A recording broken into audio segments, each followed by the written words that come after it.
Hoy en día hay una multitud de disciplinas que buscan que vivamos el presente. Concentrar nuestra energía, nuestras acciones, nuestro pensamiento en el ahora. Limitar las fluctuaciones de la mente y disfrutar plenamente cada momento. Que cuando cortemos una cebolla, todo nuestro ser esté entregado a la simple tarea de cortar una cebolla. Bueno, este espacio busca exactamente lo contrario. Más que la cebolla, me importa a dónde se va la mente cuando pica una cebolla. Soy Maxi Garra y esto es Dietario Disperso, un viaje por mi semana gastropolítica. Los invito a dispersarse. Jueves.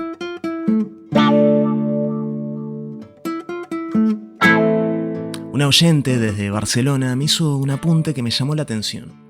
En un mensaje a la cuenta de Instagram de Gastropolítica me decía que le parecía súper interesante el podcast, pero que le hizo ruido que en el primer episodio, el de la cafetera Vialetti, cuente que la palabra espresso o expreso deriva de los trenes. Ella tenía entendido que viene de espressare o expresar, ya que el café expresa sus sabores y sus aromas como se expresa un vino. Nunca había escuchado esa hipótesis sobre la etimología de la palabra, bastante peleada con la lengua italiana.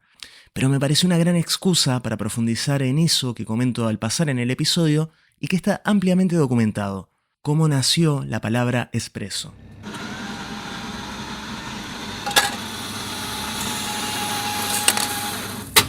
La palabra llegó antes que la bebida, pero tuvo un largo tránsito europeo. Esto lo cuenta Jeffrey Schnapp en El romance entre la cafeína y el aluminio, un maravilloso trabajo que se puede encontrar online. De alguna manera, el siglo XIX se movió al ritmo del ferrocarril y esta nueva tecnología necesitaba de nuevas palabras. Cuando a mitad de siglo comenzaron a circular trenes especiales que no hacían paradas intermedias, sino que iban directamente a determinada estación, los ingleses tomaron prestada una expresión francesa, express, que significa algo pedido y entregado con rapidez. De esta manera, en toda Europa comenzaron a nombrar a los trenes de última generación como expresos o express.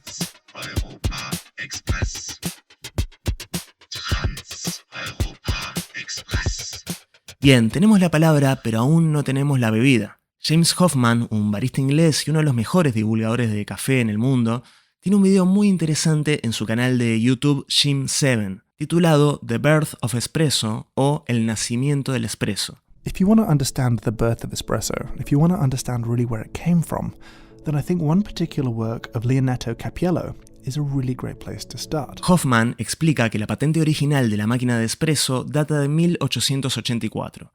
La registró Angelo Moriondo, un turinés que para acelerar los tiempos de preparación del café utilizó el vapor a alta presión. Esta patente recién sería convertida en producto comercial en 1906, cuando fue presentada al mundo en la Feria de Milán por los empresarios Becerra y Pavoni, cuyos nombres nos podemos cruzar hoy en día en cualquier cafetería porque pasaron a ser nombres de máquinas de café. La rapidez con que se servía la bebida, sumada al gran tamaño de la máquina y el vapor que salía de ella, llevaba un paralelismo obvio: el ferrocarril, la metáfora visual perfecta para la nueva bebida nacional italiana, donde un siglo después, es decir, hoy en día, se sirven alrededor de 30 millones de tazas de espresso al día. Cercando di te in un vecchio caffè, ho visto uno specchio e dentro ho visto il mare, e dentro al mare una piccola barca per me, per farmi arrivare a un altro caffè, con dentro uno specchio che dentro si vede il mare, e dentro al mare una piccola barca pronta per me. Ah, che rebus! Ah, che rebus! Viernes. A veces sufro de impulsos de desprecio a la modernidad que mezclo con una confianza desmedida en mi memoria. Básicamente me niego a googlear direcciones. Es algo bastante idiota, una forma de pararme frente a Google y decirle: yo llegué antes, vos no me vas a enseñar nada sobre la ciudad en la que viví y caminé toda mi vida. Y esta noche, como de costumbre, Google ganó. Salí caminando con mi hija hacia un bar llamado Prudencio, que en mi mente estaba a 5 o 6 cuadras de mi casa. Pero mi negativa a consultar Google Maps hizo que no me diera cuenta que la calle Chiavari no atraviesa Luis Alberto Herrera cerca de mi barrio, sino más bien en La Blanqueada. o sea, un par de barrios más allá, hasta donde me arrastro con mi hija colgada de mi cuello cual perezoso. ¿Valió la pena el esfuerzo? Claro que sí, porque en Prudencio me reconcilié con los tequeños.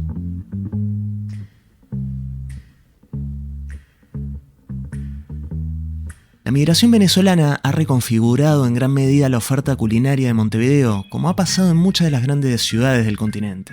Las arepas son la primera referencia, pero los tequeños le van a la saga. Los he probado en ferias y en algún restaurante, pero nunca me habían movilizado particularmente. Simplemente me parecía que estaban bien, la masa frita y el queso derretido nunca fallan, pero no me habían resultado una experiencia memorable. Sin embargo, estos que comimos junto a mi hija, mi hermana y mi pareja en Prudencio, me llevaron a otro lugar y podría decir que fue mi primera experiencia real de tequeños. O al menos un primer acercamiento a lo que meses atrás decía la escritora venezolana Lena Yau en el periódico El Nacional.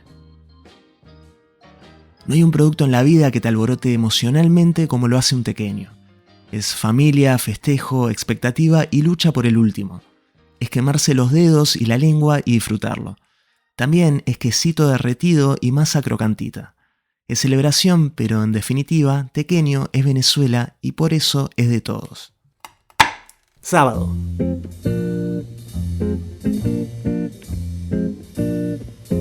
Gaetano Talese, o Gay Talese, tiene 91 años y acaba de publicar un libro titulado Bartleby and Me. Es un escritor que me gusta mucho, una referencia al periodismo del siglo XX o del nuevo periodismo, al que no llegué a través de un curso de periodismo o de la facultad, sino a través de una foto. En la maravillosa revista brasileña Piauí, un día me topé con una imagen suya, cigarro en boca, mirando fijamente su máquina de escribir y con un traje que desbordaba elegancia. No la estética sobrecargada y algo kitsch de Tom Wolfe, sino una elegancia natural, no forzada. La imagen anunciaba su visita a Brasil y esa fotografía me impulsó a buscar sus libros para ver si en su escritura encontraba esa elegancia que prefiguraba la imagen, cosa que finalmente ocurrió cuando conseguí un ejemplar de Retratos y Encuentros, una antología de sus crónicas y perfiles. Una de esas crónicas se me hizo muy presente hace un tiempo, sentado en un bar, mirando un partido, ya no recuerdo de qué mundial, creo que de Rusia 2018. Había solo 2 mesas adentro. En una yo, en la otra un hombre de traje y canas. No me di cuenta de que mi camisa estaba arrugada hasta que vi la suya, inmaculada. Pedí un espresso, al rato un brownie. El hombre que humillaba mi camisa con su sola presencia hizo el pedido de sándwich más obsesivo que recuerde. Que al pan le saquen la miga, que en vez de 2 lo corten en 4 pedazos, que no esté frío pero tampoco caliente, que le saquen el tomate, que la rúcula no sobresalga al pan, que no demore, otra vez que no demore. Al otro día volví a ver al hombre de traje a pocos metros del bar. Estaba parado en la puerta de su sastrería. Todo tenía sentido. Se me vino a la mente Los valientes sastres de la mafia, una crónica de Gay Talese sobre los tiempos en que su padre era aprendiz de sastre en Maida, Calabria. Hay que decir que Talese nació en Estados Unidos en un entorno italoamericano donde el centro era la tienda de vestir que atendía a su madre, y donde de alguna manera construyó no solo su mirada, sino sobre todo su forma de oír. Observando a su madre y a sus clientas, aprendió los tiempos de la conversación, el saber callar y no atropellar con preguntas, la importancia de acceder al monólogo interior del otro. La madre solía preguntar, ¿y vos qué pensabas mientras pasaba eso? Talese escribe esto: aprendí a escuchar con paciencia y cuidado y a no interrumpir nunca, ni siquiera cuando las personas se veían en grandes apuros para darse a entender, ya que en esos momentos de titubeo y vaguedad la gente suele ser muy reveladora. Lo que vacilan en contar puede ser muy revelador. Pero lo que más se me vino a la mente al compartir espacio con ese sastre obsesivo en un bar tiene que ver con su padre, el padre de Talese, y un leve desorden mental propio del oficio. Algo que, según él, explica un temperamento que pasa de la melancolía sostenida al exabrupto. Es el resultado, sugería mi padre, de excesivas horas de una lenta, laboriosa y microscópica labor que puntada a puntada, centímetro a centímetro, va abstrayendo al sastre en la luz que se refleja sobre la aguja que destella dentro y fuera de la tela. El ojo de un sastre debe seguir la costura con precisión, pero su pensamiento está libre para desviarse en diferentes direcciones. Examinar su vida, reflexionar sobre su pasado, lamentar sus oportunidades perdidas, crear dramas, imaginar banalidades, cavilar, exagerar. En términos simples, el hombre, al coser, tiene demasiado tiempo para pensar. No es fácil sentarse a la mesa con un sastre. Domingo. Llego a lo de mi abuela Fela con un montón de perejil y me mira raro. Cumple 89 años y la consigna es que ella no cocine ni lave nada. Mis primos se encargan del asado y la picada y mis hermanos y yo de las ensaladas. Hago una ensalada griega y tabule, la ensalada libanesa, que es un clásico de su repertorio, pero que abordamos de maneras completamente distintas. Para ella es sobre todo una ensalada de trigo burgul o burgol, con tomate y hierbas. Para mí es una ensalada centrada en las hierbas, con un pequeño agregado de trigo.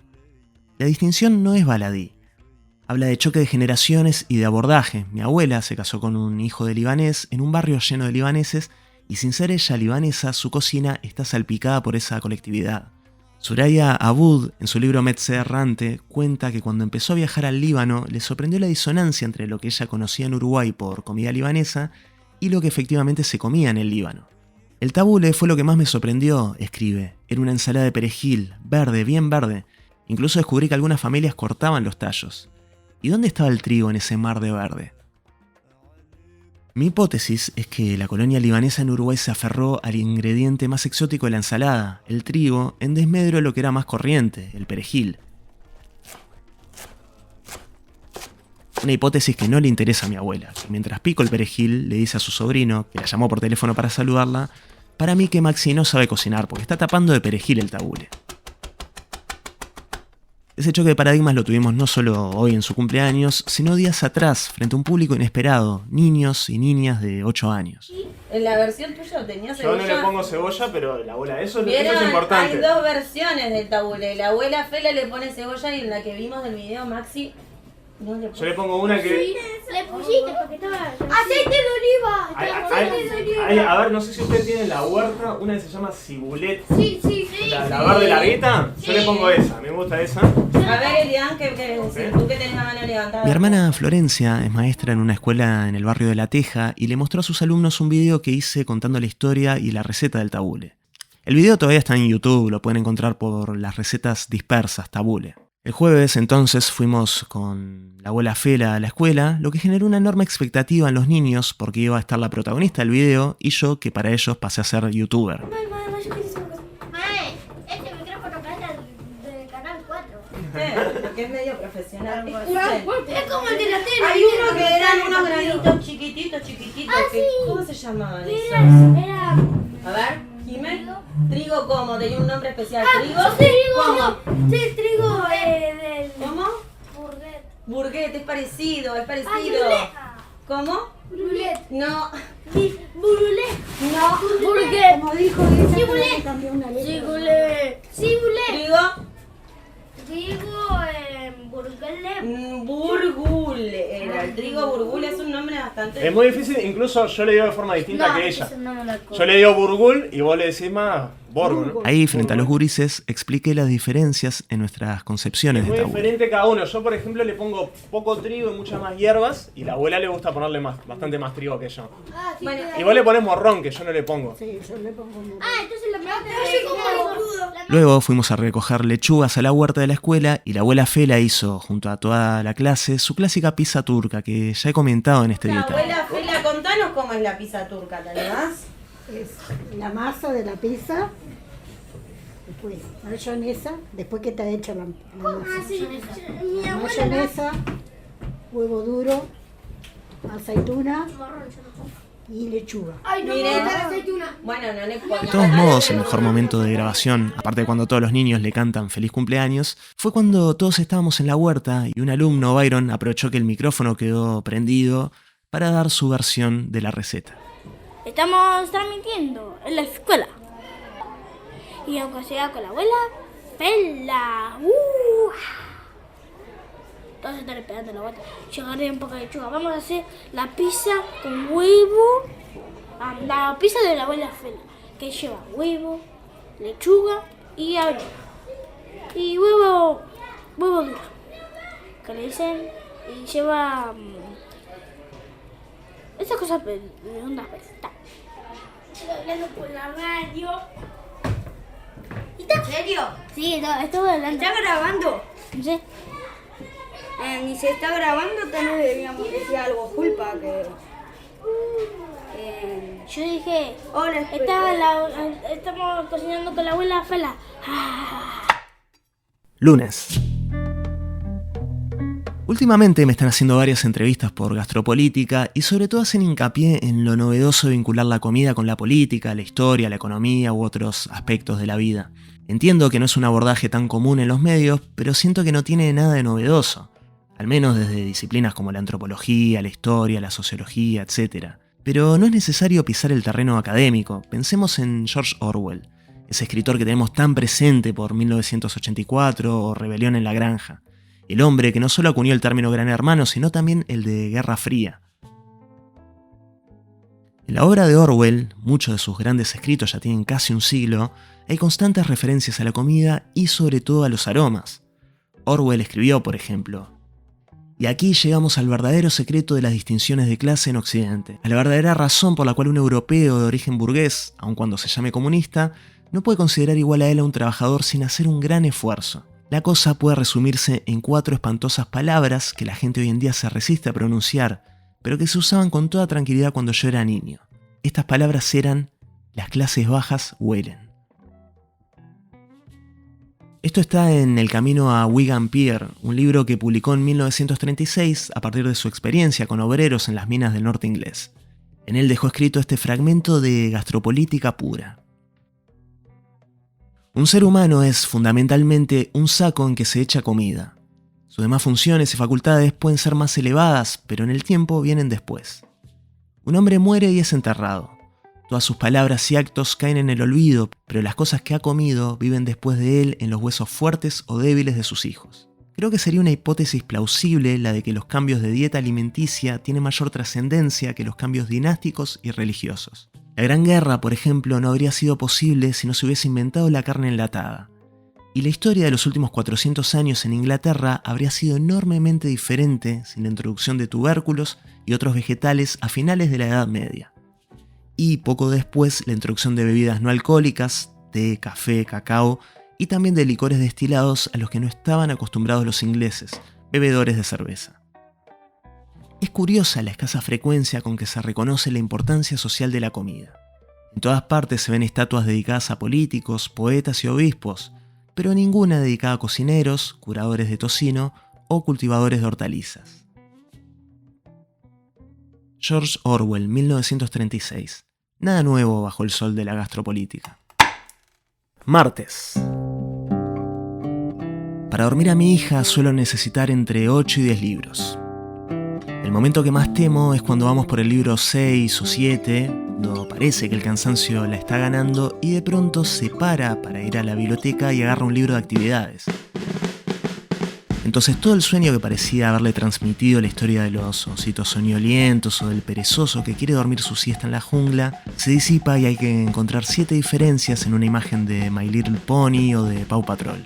Esta noche, por ejemplo, el quiebre es cuando agarra un libro de olores en el que raspa una superficie para saber qué están comiendo unos pingüinos o unas marmotas y emerge un aroma sintético a limón o sandía. Por lo bajo insulto a Eugène Rimel, abuelo de esta criatura. Con criatura no me refiero a mi hija, sino a esta lógica odorífera sobre el papel.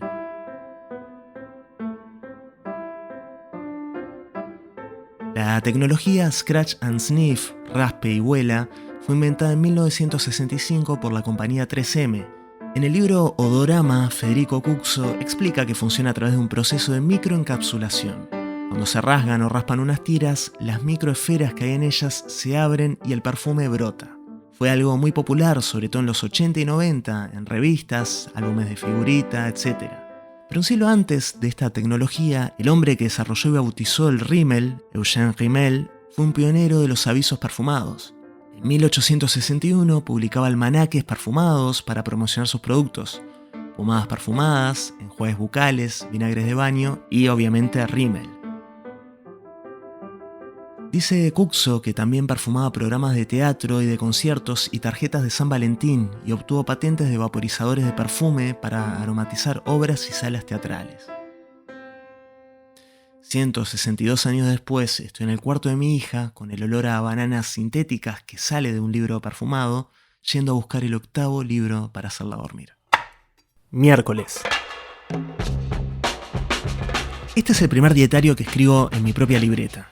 Suelo escribir en libretas de todo tipo, pero en este caso puedo decir que es mi propia libreta porque es una libreta de gastropolítica que mandé a hacer especialmente a mano en un taller llamado Fauna. Están a la venta, al menos en Uruguay, las pueden pedir en la cuenta de Instagram de Gastropolítica, y más allá de que esas ventas ayuden a este proyecto, debo aceptar que tener en este momento 100 libretas en casa me da una felicidad particular, porque me siento un poco más cerca de Bruce Chatwin, quien escribió: perder el pasaporte era la menor de mis preocupaciones. Perder una libreta era una catástrofe. Durante aproximadamente 20 años de viajes, solo perdí 2. Una desapareció en un autobús afgano, la otra la confiscó la policía secreta brasileña.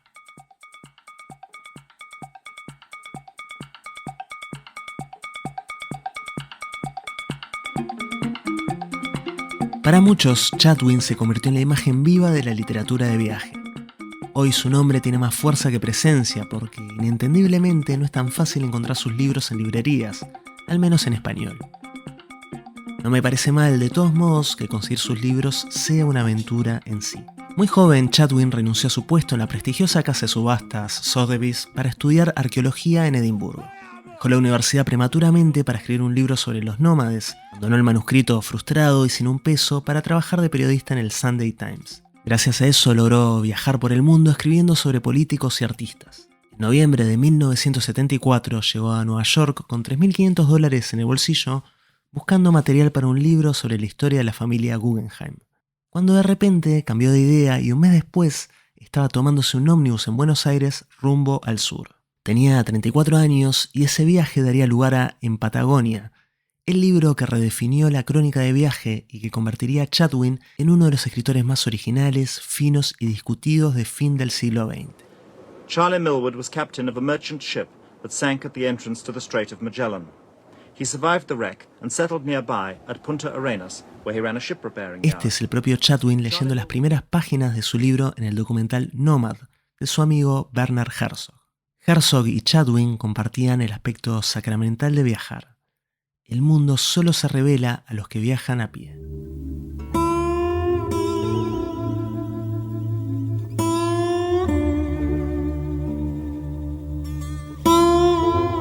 Dice Chatwin sobre su obsesión patagónica. Patagonia es el lugar más alejado al que el hombre llegó caminando desde su lugar de origen. Es un símbolo de la inconformidad y el nomadismo del hombre. En Patagonia es un libro contagioso, te empuja a viajar a Patagonia, por lo menos en mi caso. Por más que la Patagonia de Chatwin sea la de los años 70 y mucho haya cambiado, hay cosas inmutables, como el viento y la locura. En Patagonia, escribe Chatwin, el aislamiento exagera a la persona que sos. El bebedor bebe, el devoto reza, el solitario se vuelve más solitario, a veces fatalmente. Y también, en Patagonia no es cuestión de salir a buscar historias, las historias vienen a vos. Creo que el viento tiene que ver con eso. El inconmensurable viento patagónico también es protagonista en una crónica más reciente, ya no de Chatwin sino de Leila Guerriero, llamada Los suicidas del fin del mundo, un libro brutal. Pero no me quiero alejar de Chatwin, quien murió de SIDA muy joven. Hasta último momento dijo que la causa era un hongo chino que atacó su médula cuando visitó la caverna donde están los soldados de terracota. Fue a fines de los 80, cuando campeaba el tabú en torno al SIDA.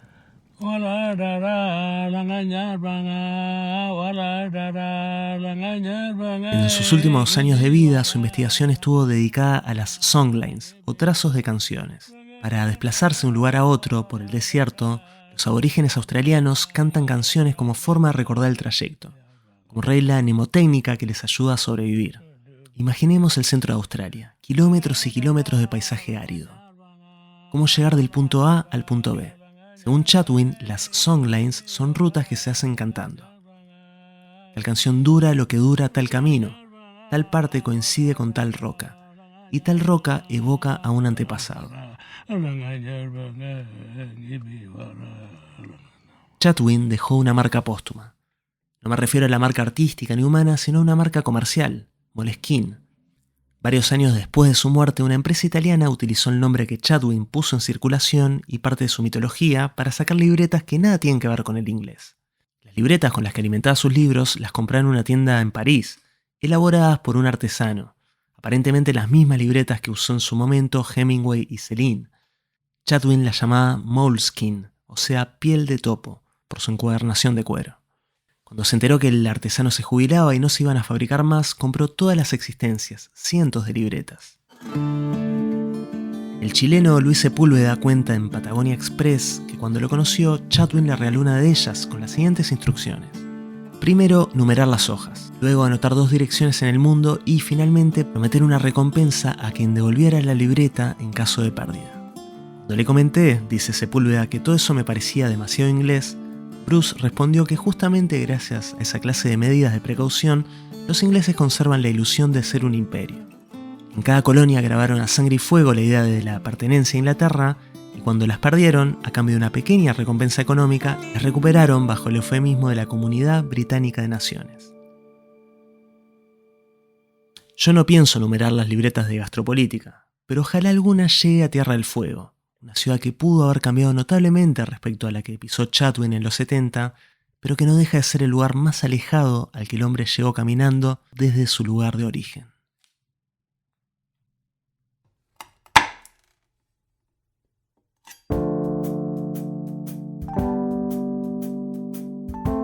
Dietario Disperso es un podcast escrito y narrado por mí, Maxi Guerra. Pueden enterarse de las novedades a través de la cuenta gastro-política tanto en Twitter como en Instagram. El sábado 28 de octubre vamos a hacer la segunda presentación en vivo de Gastropolítica. Me van a acompañar Pablo Corrado de Café Doré y Liber Picciotano de Wine Secret. Aún quedan unas poquitas entradas y las pueden conseguir en la página café-doré.com. Grazie mille.